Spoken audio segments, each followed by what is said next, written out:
Pablo. Okay, Assalamualaikum Datuk. Waalaikumsalam. Datuk, hari ini Datuk, Menteri Kewangan kita Tengku Zafrul mengesahkan bahawa moratorium ni bukan tanpa faedah. Dan saya sendiri tengok bank-bank ke apa tak, daripada 6 bulan moratorium beri, dia memanjang sehingga up to 24 bulan. Dan ini bukan moratorium dia Datuk, dia dah menyusahkan orang lagi Datuk. Minta komen sikit Datuk. Itulah, dan sekarang ni ada beberapa komplain daripada rakyat.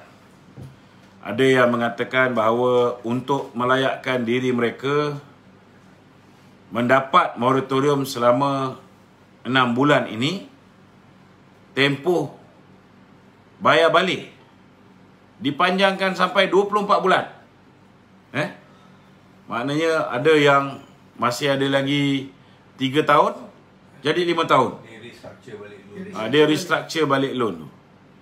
Jadi itu sebabnya saya merasakan bahawa sepatutnya apa yang berlaku pada PKP pertama, kaedah pelaksanaan moratorium ini harus dikekalkan tanpa faedah, kan?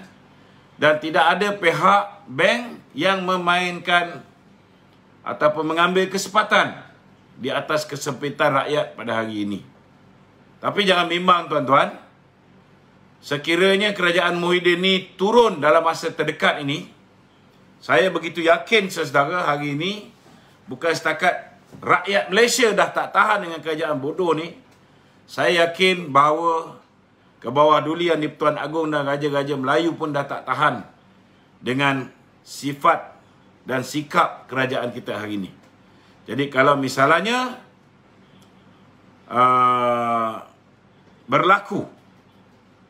jikanya berlaku penyalahgunaan moratorium ini yang akhirnya membebankan mereka-mereka yang menjadi peminjam ini, insya-Allah bila tukar kerajaan ini, kerajaan baru, insya-Allah kita doakan semoga orang yang bertanggungjawab. Saya tengok dalam keadaan sekarang ni tak banyak pilihan. Kalau kata kita nak minta Datuk Seri Najib, banyak yang ada alasan yang mengatakan Datuk Seri Najib mungkin berhadapan dengan kes mahkamah dan sebagainya. Begitu juga dengan Datuk Zahid.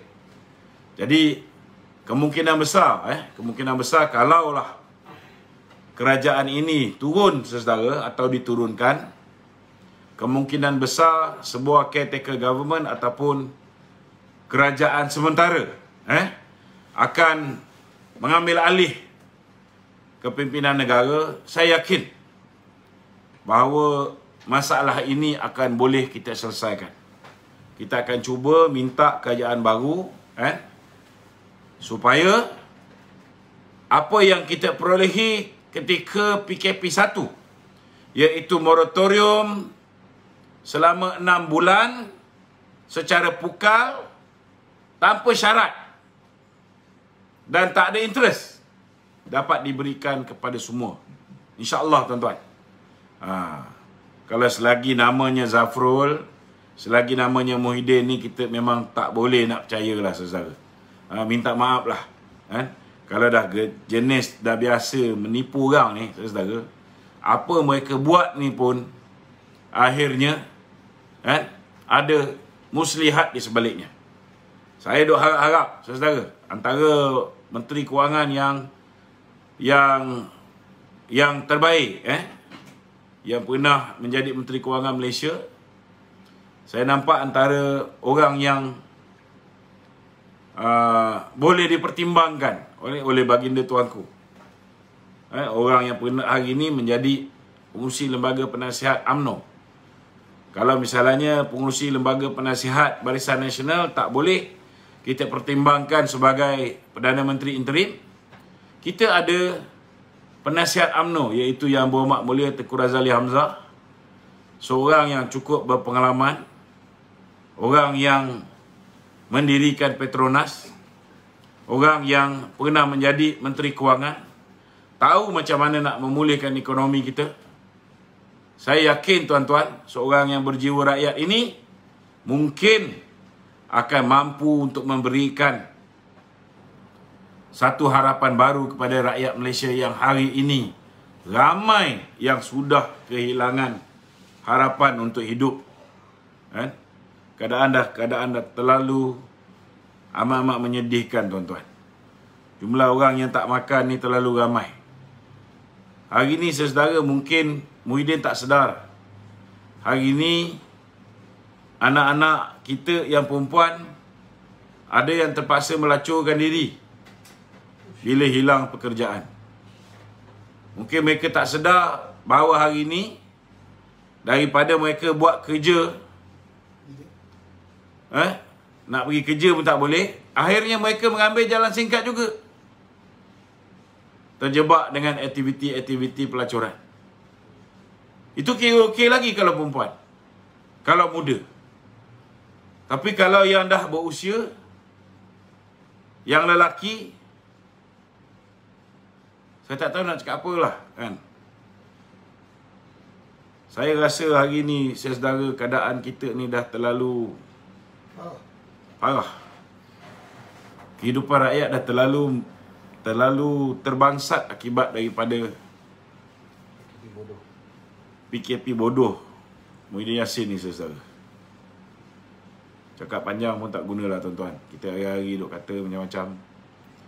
Dan manusia tak guna ni pun langsung tak ada rasa bersalah. Langsung tak ada rasa bahawa kewujudan dia dalam dunia ni menyusahkan orang. Kerana dia dengan nafsu serakah dia untuk kekal sebagai Perdana Menteri, semua rakyat terpaksa sengsara. Tuan-tuan fikirlah, saudara. Saya cabarlah. Kalau ada orang boleh kata saya tak betul, saya cabar. Kita berdebat. Di mana datang rasionalnya kalau satu orang je kes di Perlis, tapi masih satu negeri di lockdown? Di mana datang rasionalnya? Tuan-tuan, tak masuk akal. Kalau Selangor bermasalah, patut Selangor saja lockdown. Satu negara si bodoh ni lockdown. Orang kalau ada masalah, kalau ada masalah, contohnya lah masalah kesihatan. Orang ada masalah jantung, kau bedahlah jantung, kau tengok jantung tu ada masalah blokage kat mana. Buat angiogram, kenal pasti kawasan yang ada blokage, sama ada pasang stand ataupun kau buat bypass. Tapi kerajaan bodoh ni, saudara, orang tu masalah jantung, buah pinggang di bedahnya, kaki dia potongnya, semua organ dalaman habis dibongkar. Ini masalah kerajaan Bahlul hari ni. Saya dah tak reti nak cakap apa dah, tuan-tuan. Kerajaan ni langsung tak tahu, tak ada rasa malu. Kerajaan ni saya rasa akan menjadi kerajaan yang dikenang sepanjang zaman. Dan mungkin, tuan-tuan, akan tertulis dalam buku sejarah sebagai zaman kegelapan Malaysia. Kerana zaman pemerintahan Perikatan Nasional ni lah kemungkinan besar paling ramai bunuh diri. Kerana ada kerajaan yang tak berhati perut, suka-suka tutup sektor ekonomi. Sedangkan kita ada pelbagai bentuk ubat COVID. Kita ada pelbagai cara untuk menghalang diri kita cegah daripada COVID. Tapi mereka mengambil jalan singkat, jalan bodoh yang boleh memastikan parlimen tidak dibuka dan akhirnya mereka boleh kekal berkuasa. Saya cakap terus teranglah. Korang sedar ke tak sedar bahawa setiap hari rakyat Malaysia maki hamun korang? Hari ni jumlah rakyat yang buat live ni beribu jumlah dia. Makin lama makin berani. Takkan nak tunggu sampai korang terlungkup baru korang nak sedar? Takkan nak tunggu sampai nasi dah jadi bubur baru korang nak sedar? Cukuplah. Kalau tuanku dah titah buka parlimen, buat sidang penuh. Sidang penuh. Bukan hanya sidang untuk bentang laporan darurat. Kalau tuanku yang di Pertuan Agong pun kau tak hormat, cuba tuan-tuan bayangkan, Haram Jadah ni boleh hormat kepada rakyat Malaysia yang hari ini meletakkan mereka sebagai wakil rakyat. Macam mana kamu kata diri kamu wakil rakyat tetapi kamu tidak bersuara mengikut apa yang rakyat mahukan?